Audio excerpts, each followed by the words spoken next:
तो यार guys start करते हैं आज से भारत पर यवन आक्रमण, जो कि दोस्तों मौर्योत्तर काल का चल रहा है और आज इसका लास्ट होगा शायद, जहाँ तक लास्ट कराने की कोशिश करेंगे। और आज इस क्लास में हम इसको पूरा कर देंगे मौर्य साम्राज्य को। उसके बाद में अपना दोस्तों दूसरा टॉपिक चलेगा। तो भाई शुरू करते हैं मौर्य यवन पर आक्रमण। तो मौर्योत्तर काल है। तो अब इसमें आ जाते हैं, इसको भाई 4 डिवाइडों में बांट किया गया था। यूनानी, हिंदू यूनानी आए थे, शक आए थे, पहलम और कुषाण वंश आया था। ठीक है इस यूनानी जो कि हिंदू यूनानी थे, जो डेमेट्रियस और मिनोंडर और शक में आए थे उत्तरी छत्रपत से, तक्षशिला व मथुरा से। ठीक है इस छत्रपति इस तरफ इनका शासन था। और दोस्त दूसरा है अपना पश्चिम छत्रप यानी नासिक और उज्जैन के साइड से, जिसमें कौन कौन से वंश आते हैं। तो क्षरात वंश का नहपान और अपना जो कि कार कार्दमकम या चस्टल वंश है वो आता है। तो गाइस और जो अपना पहलव है वो आता है गोटोफर्नीज। और कुषाण में आते हैं दोस्तों अपने कुजुल कडफिसेस और विम कडफिसेस और कनिक्स प्रथम और वासुदेव। लास्ट का एम्पायर इसमें होता है। ठीक है गाइस, तो स्टार्ट करते हैं, एक एक पर पढ़ते हैं। हिंदू यूनानी सबसे पहले मिस्टेक इसके बारे में चर्चा करेंगे, फिर उसके बाद में हम पल्लव, फिर इसके बाद में हम शक पे आ जाएंगे, फिर पल्लव पे, फिर कुषाण वंश पे आएंगे। तो गाइस स्टार्ट करते हैं बिना देरी के वीडियो को। तो दोस्तों जानकारी मिलती है सिक्के और गार्गी संगीत तथा मालविकांगनी मित्र के द्वारा। यहाँ पर कुछ ये इंपॉर्टेंट चीज़ें हमको वहाँ से मिलती हैं हिंदू यूनानी शासक से। सेल्यूकस निकेटर्स आया था भाई, पश्चिम एवं मध्य एशिया में विशाल साम्राज्य सेल्यूकस निकेटर्स के द्वारा खड़ा किया गया था। ठीक है गाइस, फिर उसके बाद में आ जाते हैं पौत्र एंटियोकस द्वितीय, जो बैक्ट्रिया बैक्ट्रिया उत्तरी पश्चिम भारत तथा पार्थिया का उदय हुआ। वो आने के बाद में भाई बैक्ट्रिया उत्तरी पश्चिम और पार्थिव का उदय हुआ, पार्थिया का उदय हुआ। ठीक है गाइस, और फिर उसके बाद में बैक्ट्रिया वंश आ जाता है भाई, यानी कि इसको कहते हैं, देखो बैक्ट्रिया वंश तो ऐसे नहीं कह सकते हैं, बट यूथेडेम्स और डेमेट्रियस का भारत पर आक्रमण 1990 में हुआ। ये कुछ ध्यान रखना है आपको, डेमेट्रियस का आक्रमण कब हुआ था, 1990 ईसा पूर्व यानी कि 20 BC में। और ये कुछ नक्शा है उनका जिस टाइम, जो कि हिंदू यूनानियों का जो साम्राज्य फैला था उस टाइम। ठीक है गाइस, तो नीचे करते हैं स्टार्ट एंड अब नीचे आ जाते हैं हिंदू यूनानी वंश। अब वंश के बारे में पढ़ेंगे भाई दोस्तों कि भाई कौन कौन से वंश थे हिंदू यूनानी में। ये तो थोड़ी बहुत जानकारी की कि उनके बारे में क्या क्या स्रोत मिलते हैं हमको जानकारी के लिए। तो 2 शाखाओं में इनको बांटा गया है हिंदू यूनानी को। एक तो डोमोट्रियस और यूडेम्स, और राजधानी इनकी आती है जो कि साकल या शियालकोट। और जो कि दूसरा है हमारा यूक्रेटाइडीज वंश, और राजधानी आती है इसकी तक्षशिला। तक्षशिला। तो तो गाइस देख सकते हैं, जैसे देखो डोमेट्रियस थुडेम्स में शासक कौन कौन आते हैं। तो शासक की बात कर देते हैं हम। तो थोड़ा सा, तो शासक आते हैं गाइस इसमें थुडेम्स और डेमेट्रियस, जो कि 1990 में उसने आक्रमण किया था, और मिंडोर और स्ट्रेटो।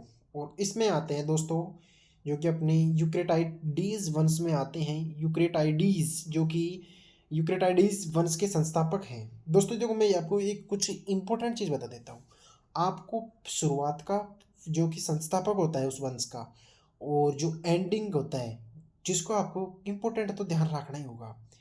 और देखो, और फिर इसके बाद में एंटिया लेकिड्स आते हैं, फिर आते हैं आर्केबिस, और फिर आते हैं हर्मियस।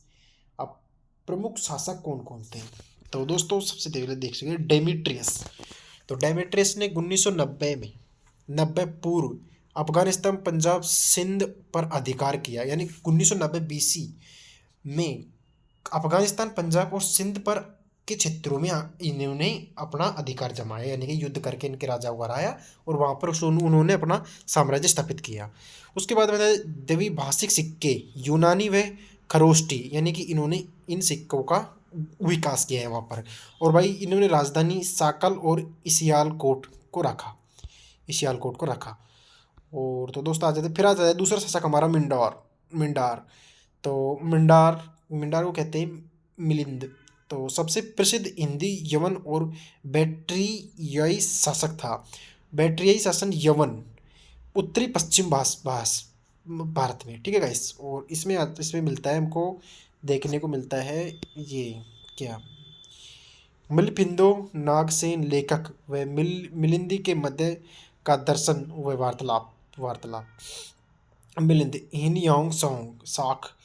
ये कुछ इंपॉर्टेंट फैक्ट्स है जिनको आपको याद रखना है। सिक्कों पर धर्मचक्र। और अब आ जाता है भाई दोस्तों हमारा पहलव व शक आक्रमण के पश्चात, यानी कि सबसे लास्ट का राजा कौन सा रहा था हमारे इसमें लगाए तो हम, तो लास्ट में स्ट्रेटो स्ट्रेटो ठीक है दोस्तों। अब सी में आ जाता है भाई हमारा प्रभाव प्रभाव आ जाता है। तो प्रमुख शासक और उसके बाद में आ जाता है हमारा प्रभाव। इनके इनके क्या प्रभाव थे। तो सबसे पहले भारत के सोने के सिक्के यहीं से जारी किए गए थे भाई, इस वंश से। कौन से जो कि हमारा ये है देखो, ये डोमेट्रियस, जो कि थोड़ी डेमन द्वारा स्थापित किया गया था वंश, उसके द्वारा, ठीक है दोस्तों। इस सोने के सिक्के प्रभाव में आए और सिक्कों पर शासन का नाम लिखा। भारत में हेलिटियट्स कला आरंभ हुई, गंधार कला। और यवनिका भारत में पर्दों का प्रचलन हुआ, यानी पर्दे के पीछे पर्दों का प्रचलन हुआ, यानी पर्दे बनाने जब स्टार्ट किए थे। तब आता है शक वंश, जिसमें सीरियथियम और मुरुंड काफ़ी इम्पोर्टेंट वो थे राजा, ठीक है गाइस। तो मध्य एशिया के 5 शाखाएं इसमें बटी हुई हैं छत्रपति में। तो उत्तरी छत्रपत और पश्चिमी छत्रपत। तो उत्तरी में आ जाते हैं हमारे तक्षशिला और मथुरा, और जो कि पश्चिमी आ जाते हैं हमारे नासिक और उज्जैन। तो गाइस तक्षशिला में क्या क्या आ जाते हैं, तक्षशिला में कौन कौन से राजा आ जाते हैं, कौन कौन से वंशज आ जाते हैं, तो देखो माउस और तक्षशिला ताम्रपत्र। और मथुरा में आ जाते हैं हमारे रजुल और मथुर सिंह शीर्ष। और नासिक में आ जाते हैं हमारे छहरात वंश का नेहपान। और उज्जैन में आ जाते हैं हमारे कारदम कारदम या चष्टन वंश का रुधामन। तो गाइस अब इनके बारे में पढ़ेंगे। मथुरा के शक, तो दोस्तों सबसे पहले हम मथुरा के पढ़ेंगे, क्योंकि तक्षशिला की इतना इंपॉर्टेंट नहीं रखता जैसे मथुरा के रखता है। तो मथुरा का पढ़ लेते हैं।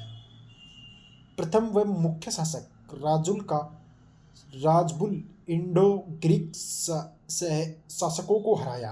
अन्य प्रमुख शासक पुडास